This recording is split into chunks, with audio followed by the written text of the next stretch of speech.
ఏమో కానీ బయట బచ్చల మళ్ళీ మీరేనా?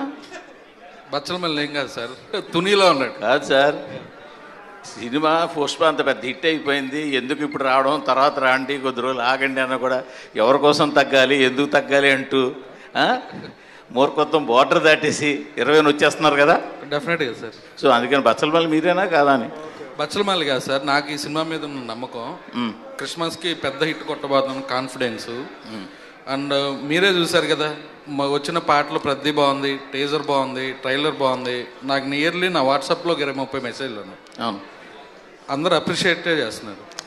బాగుంది, మంచి డేట్ సార్. క్రిస్మస్కి ఇప్పుడు మండే హాలిడే, ట్యూస్డే హాలిడే, ఇవన్నీ కలిసి వస్తాయి. కంటెంట్ పరంగా ఎక్సలెంట్ కంటెంట్ సార్. కంటెంట్ మీద అసలు ఇంతవరకు లేదు. ట్రైలర్ అందరూ కూడా. అవును. డేట్ పర్వాలేదంటారా సార్? డేట్ పర్వాలేదంటారా? డేట్ డెఫినెట్గా 19వ తారీఖే రిలీజ్. మాది 20 కూడా కాదు, 19వ తారీఖు రిలీజ్ చేస్తాను. ప్రీమియర్ అంతే. మళ్ళీ ప్రీమియర్ సంధ్యాలు గట్రా వేస్తారేంటి?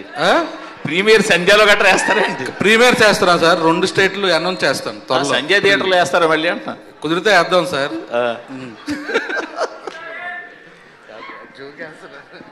సార్ డైరెక్టర్ గారు, సార్ సార్ ట్రైలర్ చాలా బాగుంది. Thank you so much sir. కానీ చూస్తుంటే ఎక్కడో ఆరాధన, చిరంజీవి గారి ఆరాధన కైండ్ ఆఫ్ మూవీలా అనిపిస్తుంది. ఆ సినిమాకి